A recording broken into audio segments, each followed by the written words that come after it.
नमस्कार दोस्तों, कैसे हैं आप लोग। ये सेल्फी वीडियो दिल्ली के त्रिलोकपुरी रहने वाले अशोक वाल्मीकि का है, जो अपनी पत्नी मीनाक्षी के साथ महाकुंभ में स्नान करने के लिए आए। 18 फरवरी 2025 को ये सेल्फी रिकॉर्ड हुई। अशोक ने ये सेल्फी संगम में स्नान करने से पहले रिकॉर्ड किया है, जहां इस साल करोड़ों लोगों ने महाकुंभ में डुबकी लगाई। वहीं अशोक और मीनाक्षी 18 फरवरी को यहाँ स्नान करने के बाद उनका ये प्लान था कि वहीं पे एक रात रुक के और फिर नेक्स्ट डे वो लोग वहां से निकलेंगे। लेकिन कभी कभी ऐसा होता है कि जो हमने सोचा है प्लान के मुताबिक वैसा नहीं होता, जैसा कि 18 फरवरी को इस महाकुंभ में स्नान के बाद अशोक और मीनाक्षी के साथ हुआ। अशोक और मीनाक्षी के 3 बेटे थे, अश्विनी, आशीष और आदर्श। अश्विनी उनका सबसे बड़ा बेटा था। अश्विनी के पास 18 फरवरी को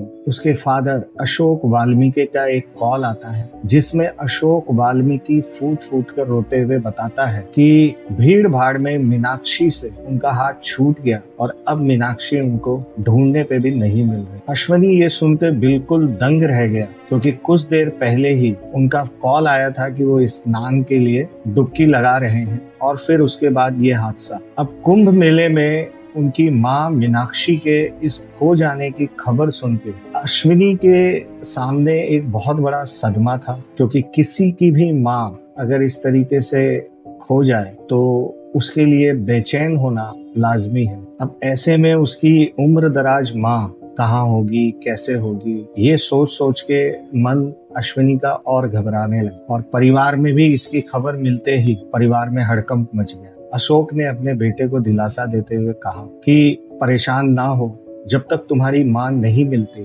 मैं घर वापस नहीं आऊं। अशोक ने ये भी बताया कि वो मीनाक्षी को ढूंढने के लिए खोया पाया सेंटर में लगातार अनाउंसमेंट करवा रहे हैं, जिससे अनाउंसमेंट सुन के उनकी माँ खोया पाया सेंटर में सही सलामत पहुंच सके। ये खोया पाया सेंटर महाकुंभ में एक नहीं कई बनाए जाते हैं, जिससे भूले भटके अगर कोई भी इंसान हो वो वहां तक पहुंच सके। एक तरफ अशोक वाल्मीकि अपनी वाइफ मीनाक्षी को ढूंढने के लिए खोया पाया से लगातार अनाउंसमेंट करवा रहे थे, वहीं झूसी पुलिस स्टेशन में एक सूचना मिलती है कि आजाद नगर के एक लॉज में एक लाश मिली है और वो लाश महिला की थी। जब पुलिस इस लॉज में पहुंचती है तो एक कॉमन टॉयलेट में एक महिला की लाश पड़ी थी। देखने से साफ पता चल रहा था कि उस महिला का गला रेत के हत्या की गई और इस लाश को देखने वाला वहीं का एक और गेस्ट था उसी लॉज का, जिसने ये सूचना पुलिस को दी थी। आखिर ये महिला कौन थी और कहां से आई थी,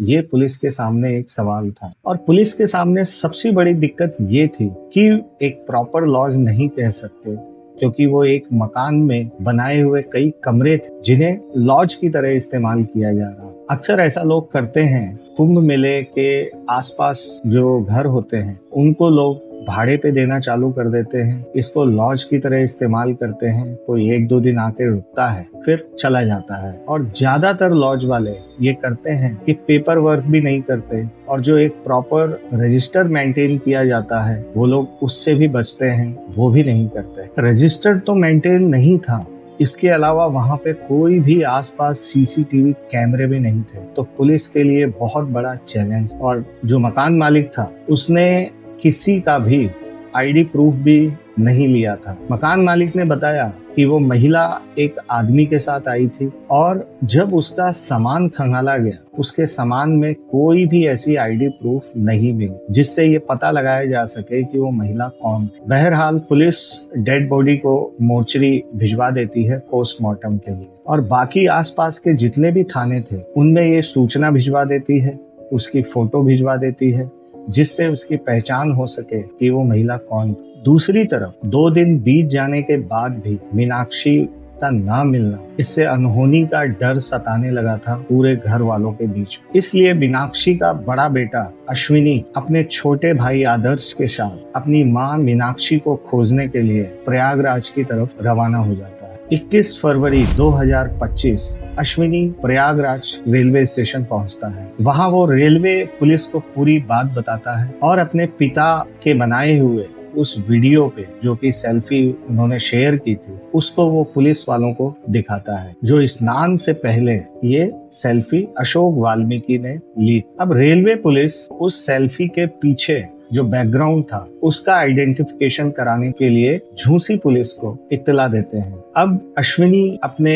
भाई और दोस्तों के साथ सीधा झूसी पुलिस स्टेशन पहुंचते हैं। वहां के एसओ उपेंद्र प्रताप सिंह से मिलते हैं और अपनी मां की तस्वीर दिखाते हैं और पूरी जो घटनाक्रम है वो उन्हें बताते हैं। अब प्रताप सिंह पूरा मामला और मीनाक्षी की फोटो देखने के बाद वो जो महिला की लाश मिली थी उससे काफी हद तक उसका चेहरा मैच कर रहा था, तो प्रताप सिंह उस लाश की शिनाख्त कराने के लिए अश्विनी को अपने साथ लेके जाते हैं। कोई भी इंसान ये नहीं चाहेगा उसका खोया हुआ परिवार का कोई सदस्य उसके लिए उसको लाशों के बीच में से गुजरना, लेकिन यहाँ तो बात अश्विनी की माँ की, जो घर से निकली तो हंसी खुशी थी मगर दोबारा उसका चेहरा देखना नसीब नहीं हो रहा, क्योंकि जिस वक्त अश्विनी ने उस लाश की शिनाख्त की वो वहीं बैठ गया, क्योंकि लॉज में जिस महिला का मर्डर हुआ था वो कोई और नहीं, वो अश्विनी की माँ मीनाक्षी,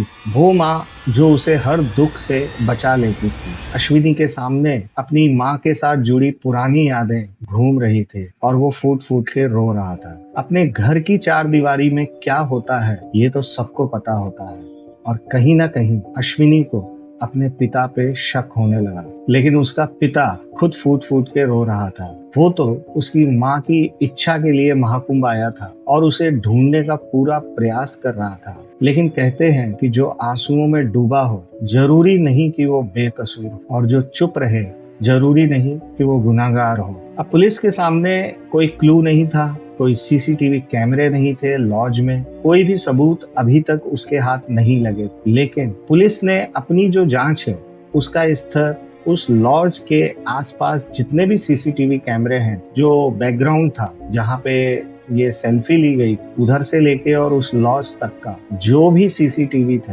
उसको पुलिस ने खंगालना शुरू किया। तभी पुलिस की नजर एक सीसीटीवी फुटेज पे पड़ती है जो 18 फरवरी रात 8 बजे की है, जिसमें लोगों की भीड़ से निकल एक शख्स एक औरत का हाथ थामे लगेज के साथ चलता हुआ आ रहा है। अश्विनी और उस लॉज के मालिक ने कंफर्म किया ये फुटेज देखने के बाद कि ये कोई और नहीं अशोक वाल्मीकि और उनकी पत्नी मीनाक्षी ही है। अश्विनी ने पुलिस को बताया कि आखिरी समय जब कॉल आया था उस समय अशोक वाल्मीकि महाकुंभ के आसपास ही थे, प्रयागराज में ही। इसलिए पुलिस ने अश्विनी से कहा कि अपने पिताजी को टेक्स्ट करो, लेकिन उन्हें कुछ भी सच्चाई अभी मत बताना, और वो यही प्रिटेंड करे कि अभी भी वो अपनी माँ को ढूंढ रहा है। अश्विनी पुलिस के कहने पर अशोक को बैराना चौराहे पे बुलाता है, जिस पर अशोक राजी हो गया, क्योंकि उसे अब तक बिल्कुल खबर नहीं थी कि मीनाक्षी की डेड बॉडी पुलिस को मिल चुकी है। 21 फरवरी 2025 की शाम आखिरकार पुलिस बैराना चौक पहुंचती है और अशोक वाल्मीकि को हिरासत में ले लेती है और पूछताछ शुरू हो जाती है। अशोक शुरू में तो इधर उधर की बातें करता रहा, पुलिस को घुमाता रहा, लेकिन थोड़ी देर बाद जो सच्चाई सामने आई वो ये कि अपराध किसी उम्र और संबंधों की मोहताज नहीं हो। 50 साल की उम्र का अशोक वाल्मीकि डीएमसी में एक स्वीपर था, लेकिन 3 जवान बेटों का ये पिता, इसका एक महिला से अफेयर चल रहा था, जिसके बारे में मीनाक्षी को पता चल गया, और इसी वजह से आए दिन मीनाक्षी और अशोक में झगड़े होने शुरू हो गए। और ये झगड़े इस कदर बढ़ गए थे कि उस परिवार में सभी को ये चीजें पता लग गई। अशोक को शराब की भी लत थी और वो यही चाहता था कि मीनाक्षी उसके अफेयर को इग्नोर करे और इसी तरीके से जीती रहे, लेकिन मीनाक्षी को किसी भी सूरत पे ये मंजूर नहीं था। एक वक्त ऐसा भी आया कि अशोक को मीनाक्षी से इतनी नफरत हो गई कि हर हाल में उसे वो अपने रास्ते से हटाना चाहता था, और इसके लिए वो इस घटना से 2 महीने पहले मीनाक्षी को हरिद्वार भी लेके गया था, लेकिन वहाँ कोई भी ऐसा होटल उसे नहीं मिला जहाँ विदाउट आईडी प्रूफ उसको रुकने की जगह मिली। इसलिए जब महाकुंभ के आयोजन की खबरें न्यूज चैनल पे उसने पढ़ी, कुछ लोगों से सुनी, उसके बाद उसके दिमाग में एक नया प्लान आया। क्योंकि उसके दिमाग में ये था कि अगर भीड़ इतनी है तो इस भीड़ भाड़ के इलाके में उसे कोई तो ऐसा लॉज, कोई तो ऐसा होटल, कोई ऐसी रुकने की जगह मिलेगी जहां आईडी प्रूफ की जरूरत ना हो। इसीलिए 18 फरवरी की शाम को ये उस लॉज में जाता है और वहां पे कोई भी आईडी प्रूफ उससे नहीं मांगी जाती और यही उसके प्लान का हिस्सा था। उसने पुलिस को बताया कि उसने रात भर शराब पी और अर्ली मॉर्निंग जब वो उठा तो वो मीनाक्षी से माफी मांगने लगा। मीनाक्षी को कुछ भी समझ में नहीं आया कि अशोक उससे माफी क्यों मांग रहा है और मीनाक्षी अचानक जब बाथरूम जाने के लिए मुड़ती है तो पीछे से अशोक उस पर वार कर देता है। तो वार इतना तेज था, चाकुओं के 3 वार मीनाक्षी के गर्दन पे थे और वो कुछ समझ पाती उससे पहले ही वो बाथरूम में ही गिर गई और एक्सेसिव ब्लीडिंग के चलते मीनाक्षी की कुछ ही देर बाद मौत हो गई। अशोक ने फौरन अपना सारा सामान उठाया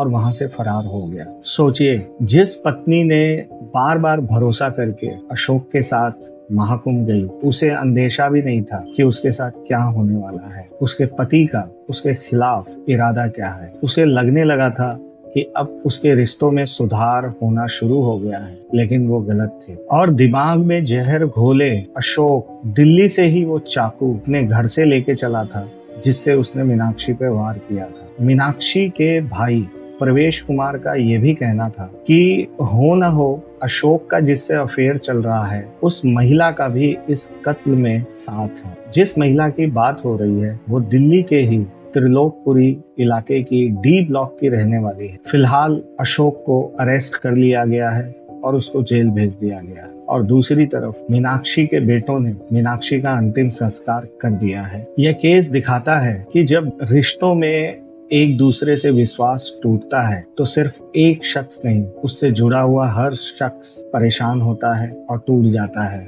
और पूरा घर बिखर जाता है। ऐसे केसेस में चीट कर रहे जो पार्टनर्स होते हैं उनके दिमाग में इमोशंस और अपने घर के प्रति कोई भी जिम्मेदारी मायने नहीं रखती। उनके दिमाग में सिर्फ यही आता है कि अपनी खुशी के लिए वो कोई भी रिस्क लेने के लिए तैयार रहते हैं और जब ऐसे रिश्तों का पता चलता है घर वालों को, जब उनका झूठ पकड़ा जाता है तो गिल्ट और एंगर का एक एक्सप्लोसिव रिएक्शन सामने देखने को मिलता है जो ट्रिगर करता है लॉस ऑफ कंट्रोल को, लॉस ऑफ इमोशंस को और अपनी ईगो को बचाने के लिए वो किसी भी हद तक जा सकते हैं। आज भी हमारे समाज में एक बहुत बड़े हिस्से में डाइवोर्स इज एन ऑप्शन होता है और जहां ऑप्शन होता है वहां एक फाइनेंशियल फियर जुड़ा रहता है। साइकोलॉजी में एक टर्म है कॉन्ग्रेटिव डिसोनेंस, यानी जानकर भी अपनी गलती को एक्सेप्ट नहीं करना बल्कि उसे अपनी बिलीफ सिस्टम से जस्टिफाई करना। इसलिए उसे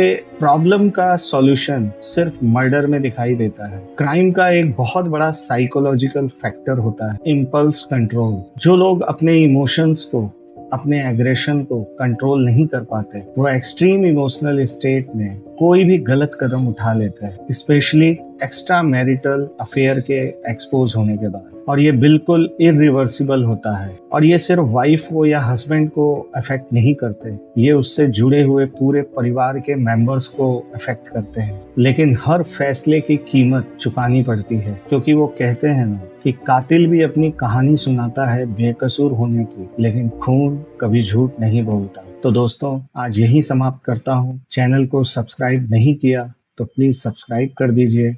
आपको ये कहानी कैसी लगी प्लीज अपने कमेंट में जरूर बताइएगा और कहानी अच्छी लगी तो प्लीज लाइक जरूर कीजिएगा और अपना बहुत ध्यान रखिएगा। तब तक के लिए नमस्कार।